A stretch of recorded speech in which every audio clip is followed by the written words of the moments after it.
So for our next segment, we're talking about student debt relief.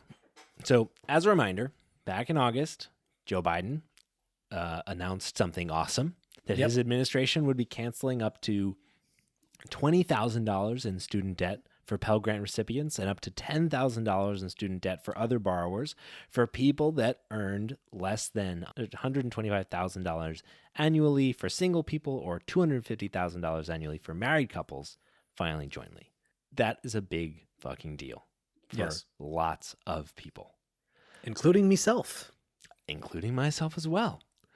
Unfortunately, over the last few weeks, some emails were sent out notifying people of a pause. I got mine on November 20th.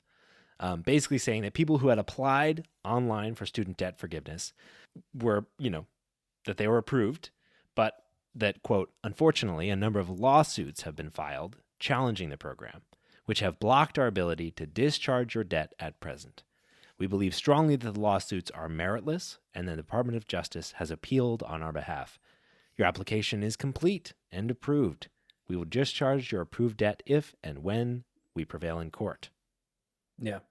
The thing that these states have been arguing, and I was seriously trying to look into this to figure out if there was any actual merit to this. Yeah. Their argument is that they're going to be missing out on tax revenue because of the student loan forgiveness. And I tried to figure out what they were talking about. I searched through the interwebs to figure out what they were talking about. At first I thought, what are they talking about? The fact that there are some states that tax student debt cancellation as taxable income. And I was like, no, that can't be it, because that would actually be more taxes. And also none of the states that are on the lawsuit operate like that. So that's not it. And I could not figure out what the hell they were talking about. And what's interesting is that, so think about what happens when a person has more money. They spend it. Yeah. When middle-class people have more money, it stimulates the economy. All right. This is something that among people that understand that have a cursory understanding of the economy, that if you lower taxes on the rich, they just save it. If you lower taxes on the middle class, they tend to be more likely to spend it, which would therefore stimulate the economy. So a very reasonable argument could be made that you're actually going to get more tax revenue from this because of sales tax, because people are more likely to, with more money in their pocket, they're more likely to go spend that money on, on food, on some luxury, and that translates into tax revenue in the form of sales tax. So I have no idea what the fuck they're trying to say here. Yeah. Yeah, it's pretty remarkable how crappy the flurry of lawsuits that have come about actually are.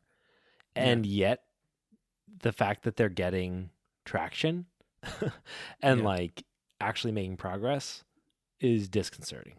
Yeah. So the legal underpinning of this executive order, just to be clear, because, people might think, hey, is it really within the power of the executive to discharge student loans? So according to the 2003 HEROES Act, which, at least this is the legal underpinning of Biden's executive order, which gave the Department of Education broad authority to make changes to student aid programs, and was passed in the aftermath of 9/11, and is kind of specifically meant to provide this kind of broad authority to make changes in a national emergency, which we're in because of COVID-19. So according to that act, the executive branch, which is over the Department of Education, would have the ability to discharge this debt. So 1 point in favor of Biden and his legal ability to do this. Yeah. To your point, Nathan, the factual case that, so it's 6 Republican-led states, filed this lawsuit. It was originally dismissed by a district court judge in Missouri. because they lack standing, which will be a theme, right? Because you can't just file a lawsuit. At least, I mean, you can, but you don't just automatically have the ability to win a lawsuit, right? You have to have standing, which means you have to be injured. And to your point, Nathan, there's no injury here. Yeah. Even if states, and there's like, and the other thing is, it has to be an injury that the court has the ability to like recognize and rectify, right? Yeah. Like it has to be, you have to have a right that, or something that's infringed upon. Yeah. And in this case, not only would they be making potentially more money, at the very least, they would be making no less money. Yeah. But more importantly, the federal government can change their tax policy or their fiscal or monetary policy without consulting the states about the impact that it might have on their tax policy. Yeah. Keep in mind, the reason why Biden has the authority to do this is because this is a federal program. This isn't a state program. This is a federal program. Yeah. The student loans that people have are federal student loans. Yeah. All right? This is not the federal government trampling over states' rights. Mm-hmm. This is the federal government doing something involving the federal government. Yeah. And also, one of the arguments that the Republicans are saying, they're trying to make the argument that Biden cannot unilaterally do this without authorization from Congress. But here's the thing. The HEROES Act was authorization from Congress. Exactly. All right? A law was passed that gave them the authority to do this. Mm-hmm. And if you don't believe me, if you think like, well, okay, but that's not what it was intended. Okay, well, do you believe one of the architects of it? So former Representative George Miller, who was an architect of the HEROES Act, who specifically said that that debt relief falls exactly under the Education Secretary's authority. Yeah. All right. He said, again, architect of the law that did pass, he's specifically saying, yes, this does give the Department of Education, the Education Secretary, the authority to do this. Yeah. So you already had congressional authorization. It happened when they passed the law. Yeah. And one of the other pieces of evidence in favor of this, the president, both Trump and Biden, have delayed like student debt payments for months with no accrual to interest. Like this is only moderately different from that. Yeah. They're literally affecting the total it's value only of different in scale, loans. not in principle. It's only different in scale. Exactly. And so this case, this suit, then moved on, was appealed up to the 8th Circuit Court of Appeals, right? The 8th Circuit then placed an injunction, a temporary injunction to stop any student loan forgiveness while it reviews and then rules on the merits of the lawsuit. So at that point, it would consider questions of standing, would consider other questions, questions of like Biden's ability and the constitutionality question, which they're raising. So that's a key thing. The federal student loans have been paused. The program has been halted pending the resolution of these questions. But that does not mean that it's dead, right? Yeah.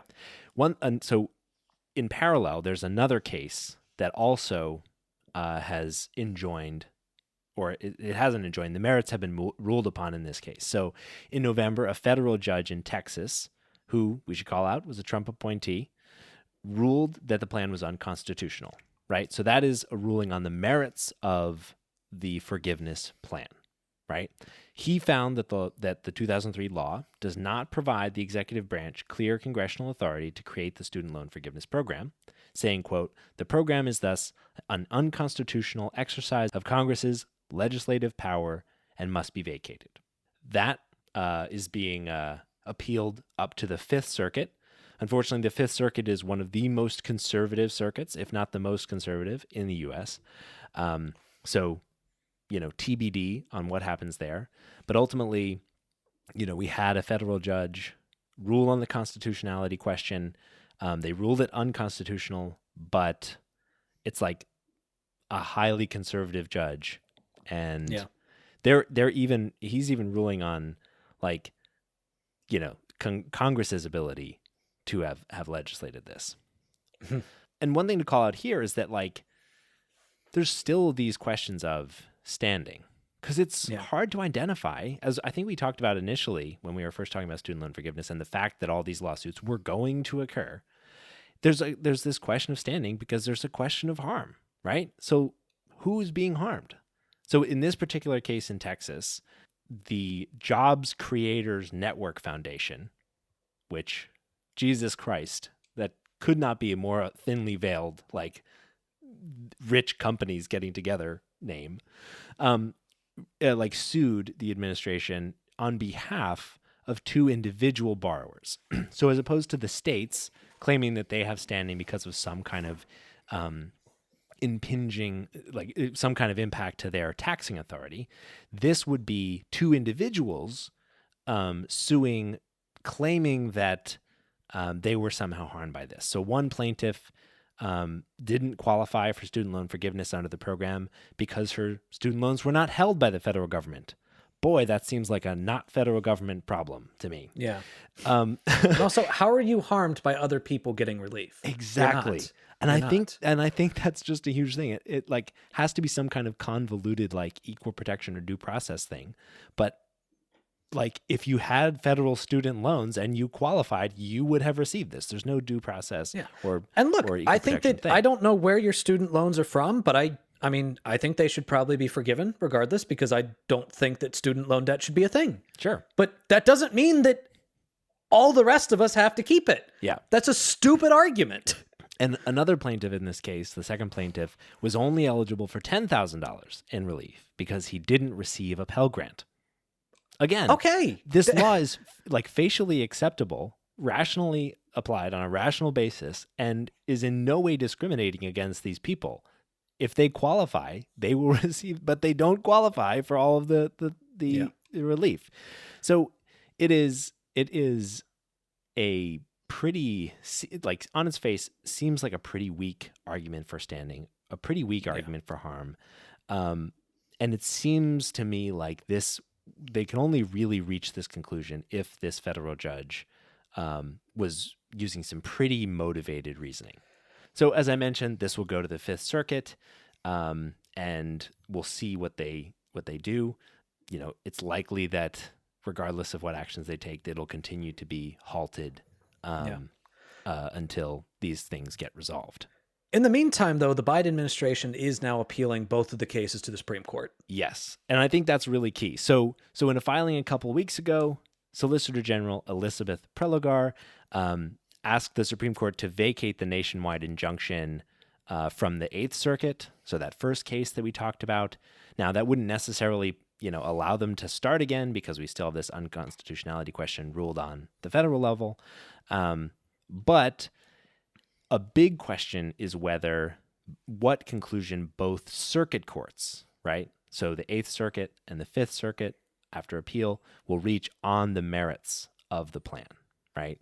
Because ultimately you can't skip those circuit courts and just go to the Supreme Court. You have to go through those circuit courts first. And if they both rule that it's unconstitutional, right? And again, the Fifth Circuit is pretty conservative, and Trump has flooded the field with pretty conservative justices, or judges, excuse me. Like, they might rule that it's unconstitutional. And if they both agree, the Supreme Court can pretty quietly just deny the appeal, right, from those, and they will stand and their decisions will stand. However, if they rule in opposite directions, if the Fifth Circuit rules that it's unconstitutional and the Eighth Circuit rules that it's constitutional, it was a pretty strong case, because there's a dispute among the circuits, for the Supreme Court to take that up. Yeah. And despite having a pretty conservative 6-3 Supreme Court, we do have some people whose history would put them on the side of the Biden administration on the standing question specifically. So yes, the conservative members seem to be totally willing to read a law as broadly or narrowly as necessary to reach their conservative outcomes. But,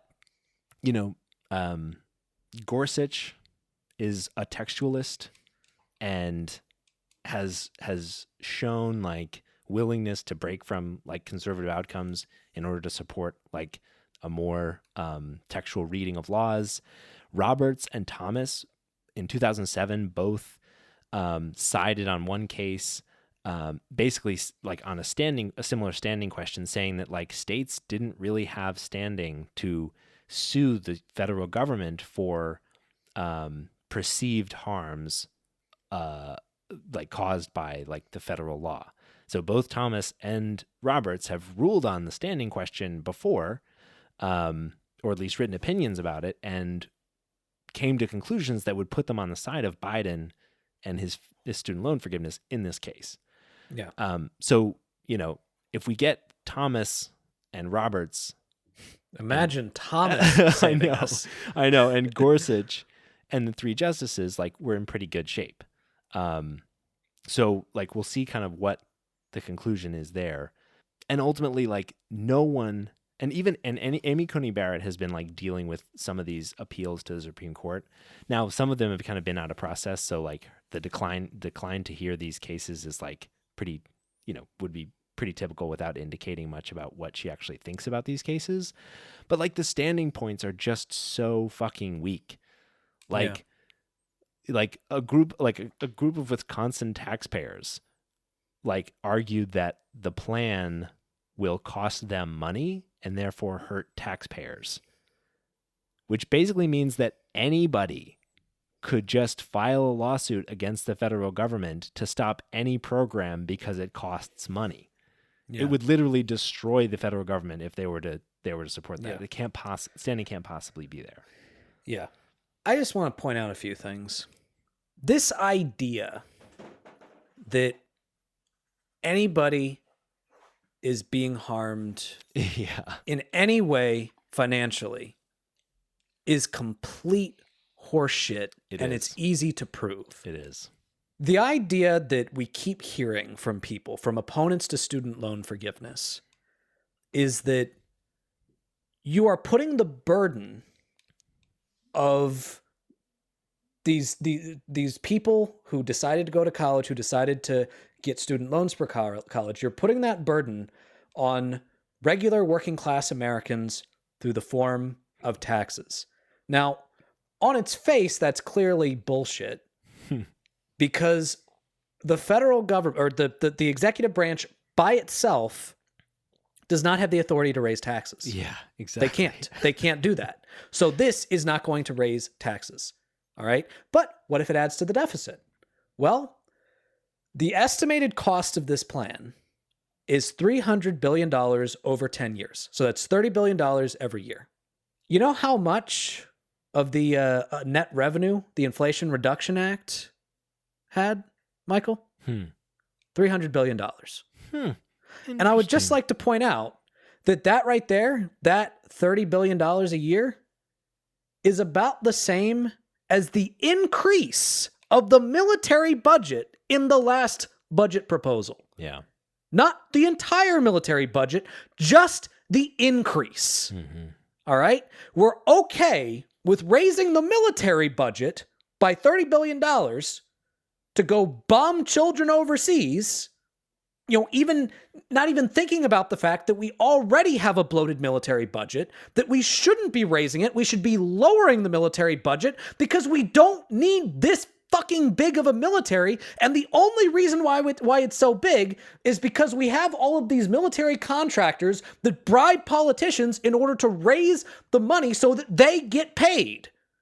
All right? Forgetting all of that, when it comes to a program that's helping regular Americans, that's not going to come at the expense of people who did not go to college, that's not going to come at the expense of lower income people, that is pretty much completely paid for by the Inflation Reduction Act, which completely laser focused on the top on the top earners in the country. And it was not even through official tax increases, it was just closing loopholes. Yep. All right? The fact that you would claim that the people being hurt are the people that are regular taxpayers is just completely bullshit on its face. Yeah. And I find it so hilarious that there are all of these Republicans after midterms who are running around like, I don't understand. Why don't young people want to vote for us? This is why. Yeah. It's like, why won't young people vote for us? Turns around, takes away student loan forgiveness. I just don't understand. Turns around, blocks capping the price of insulin. I just don't understand. Why don't young people like us? This is why. This is why young people don't like you.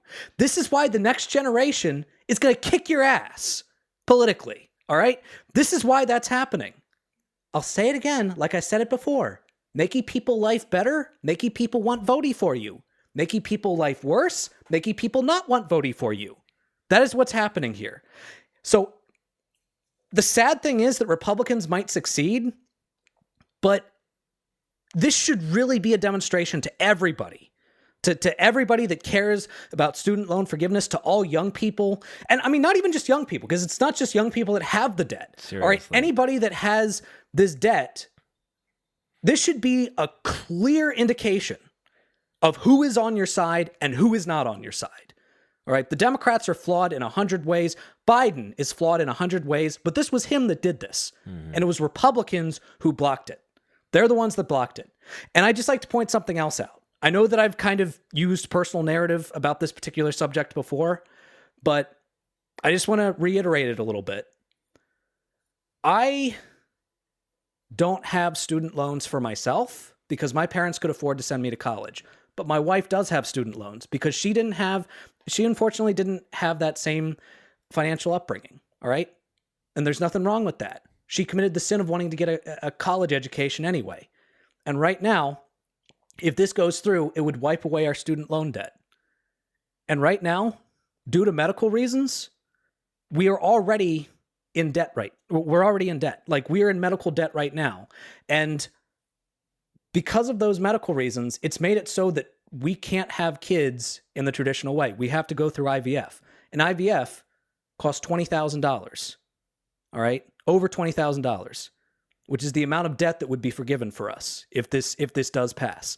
All right? That relief would come if our IVF treatments take. That relief would come as soon as we have our first child. All right, if all goes well, which is when we desperately need it the most. All right? I know that we often think about these things as a bit of partisan football.